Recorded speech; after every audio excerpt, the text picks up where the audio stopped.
Am I the a-hole for not wanting to adopt my boyfriend's sister's baby? This is probably the most emotionally draining situation I've ever been in, and I feel like I'm losing my mind a little. I'm 22F in university, juggling two jobs and trying to stay focused on my future.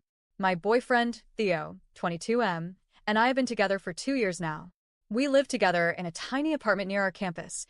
We split rent, cook ramen for dinner half the week, and try to squeeze joy into the spaces between classes, exams, and paychecks.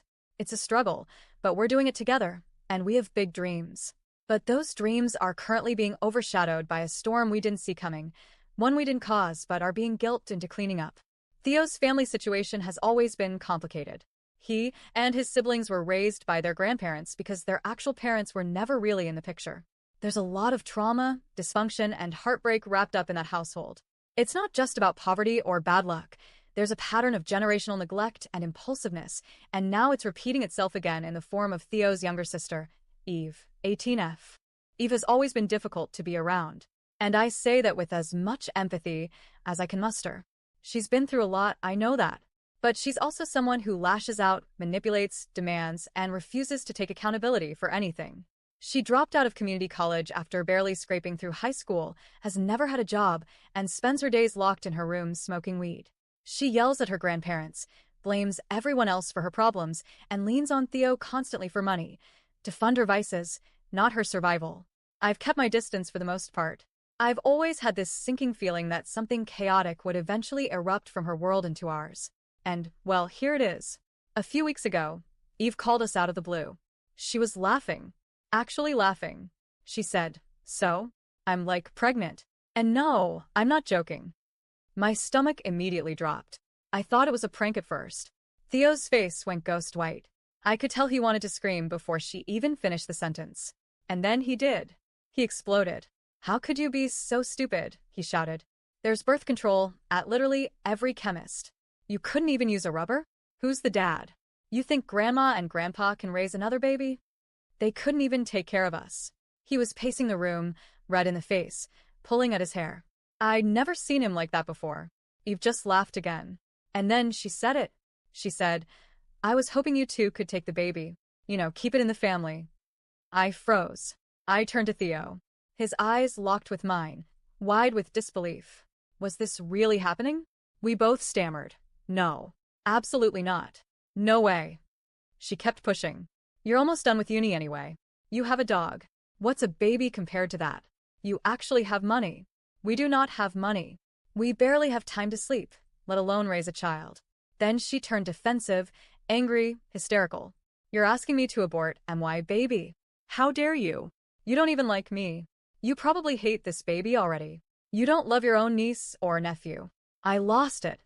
I said, "This is not a small favor, Eve. This is a lifetime. You want us to just drop everything, to raise a child we didn't plan for, can't afford, and weren't even consulted about?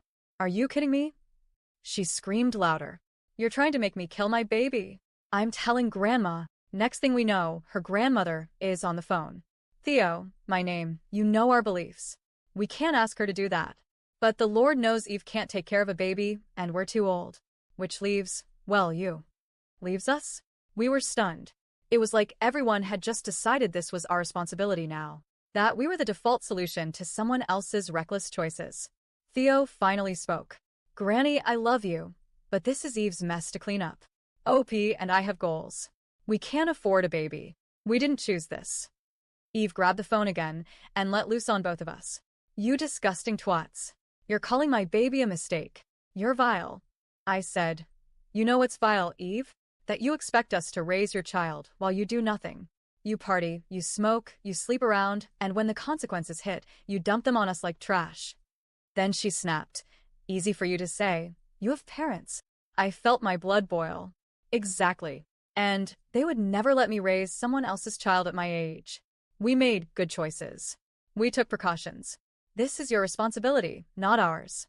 Theo slammed the phone down and broke into tears. "I'm so sorry, babe. I can't believe they're doing this." "I can," I said quietly. "Since that call, things have gotten worse. His grandparents call every few days, begging us to reconsider. Saying they raised him. Now it's his turn to raise someone." Eve posts passive-aggressive messages on social media. She's telling everyone we're trying to kill her baby. And now, both Theo and I are broken with guilt.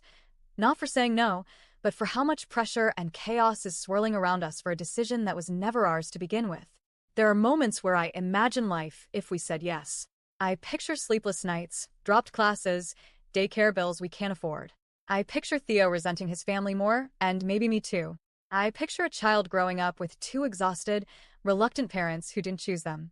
And that breaks me. Because I don't hate this baby. I hate what's happening around it. Now, Theo is talking about cutting his grandparents off entirely. He's done. He cries at night sometimes and says, I wish I had a normal family. And I just hold him, because I don't know what else to do. We're still saying no. We're still holding that line. But the guilt creeps in every day. Am I the a-hole for not wanting to adopt this baby? Or am I just one more person breaking the cycle?